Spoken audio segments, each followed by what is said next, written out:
Labą dieną, brangieji, čia aš jūsų Nerijus Kusmakovas. Visi mes labai puikiai matėm debatus kandidatus į prezidentus Lietuvos. Mes matėm, kur jisai įvyko. Įvyko Lukiškio kalėjime, kuris buvo dar statomas ir Coro laikų. Kodėlgi buvo debatai tenai? Daugelis turi tam atsakymus. Ir aš turiu, bet pamastykite jūs, kas neturite. Tai labai yra įdomu. Aš labai norėjau tenai papulti, bet dėl didelio žmonių būrio, kurie tenai pateko, kai kurie pateko tų partijų, tų atstovų, kurie buvo tenai.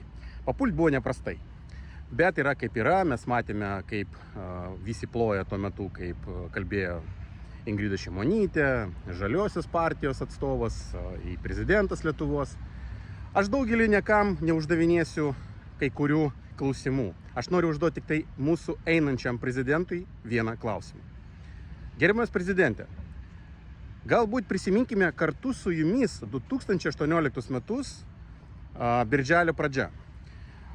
Į mūsų šalį atvyko labai žinomas politikas Ginadijus Burbulis. Vienintelis iš tų, kuris pasirašė ant dokumento Bilovežskai puščiai, uždėjęs parašą, kad Tarybų sąjunga nebegalioja. Man klausimas, ir dauguma turbūt visiems, kasgi tas Ginadijus Burbulis. Jeigu mes šiandien lyginsim Ginadijų Burbulį į Sorosą, tai Sorosas yra JAV atstovas, o Ginadijus Burbulis tai yra Rusijos atstovas. Ir žiūrėkite, kas įvyko labai gražiai. Ginadijus Burbulis atvyko 18 metais birželio pradžioj, susitiko su Vytautu Landsbergiu. Jie nusprendė, kam kas turi atitekti. Kaip ir iš pokalbio asmeniškai su Ginadiju Burbulim 10 birželio 2018 metais, kuris įvyko Klaipėdos skulptūrų parke, aš daug ką sužinojau. Aš labai daug ką įrašiau, kas man būtina bus mano gyvenime etape, dar kažkur tai. Ir jisai labai gyrė Vytautą Landsbergį, jisai labai gražiai atstovavo. Visiems aišku buvo, kas toksai Ginadijus Burbulis, susirinkusiam tiem žmonėm, kurie jį klausė. Bet jeigu kas gerai žino, tai žino. Ir aš gerai žinau.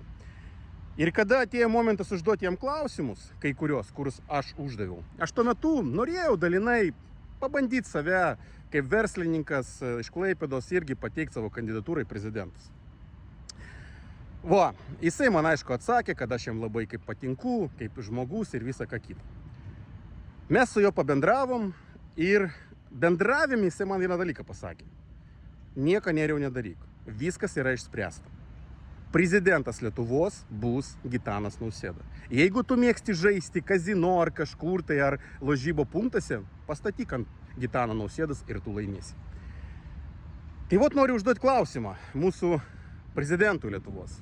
Kodėl jūs taip stipriai pasikeitėt ir taip stipriai nekenčiat Rusijos, kadangi nuo pokalbio su gerbiamu jumis Burbulio Ginadijaus, jūs tapot Lietuvos prezidentu.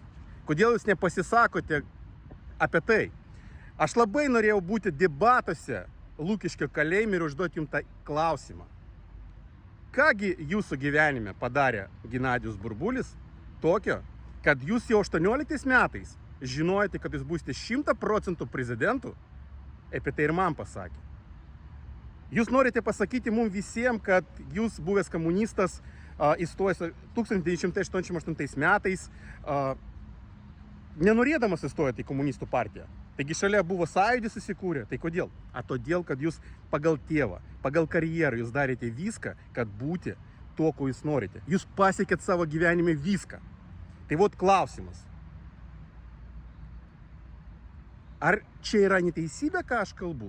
Kad jūs susitikote su atstovu Rusijos, kuris atvyko į Lietuvą, nusprendė su Vytautu Landsbergiu mūsų ateitį.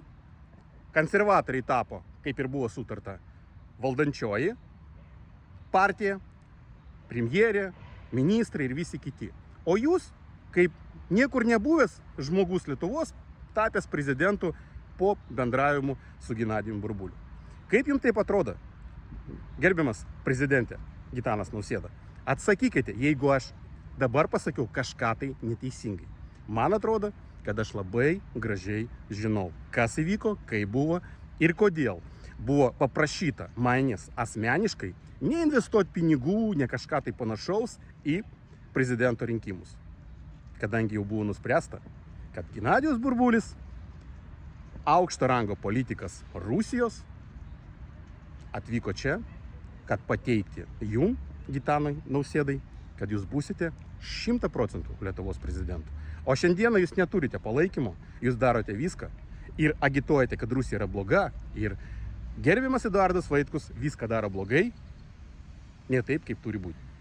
Aš galvoju, 2018 metais, jeigu jums reikėtų daryti tai, į ką pasakytų Ginadijus Burbulis, jūs darytumėte taip, kaip jums norėtųsi daryti ne pačiam, o pasakyti žmoniškai žodžiais. Jūsų Nerijus Smakovas.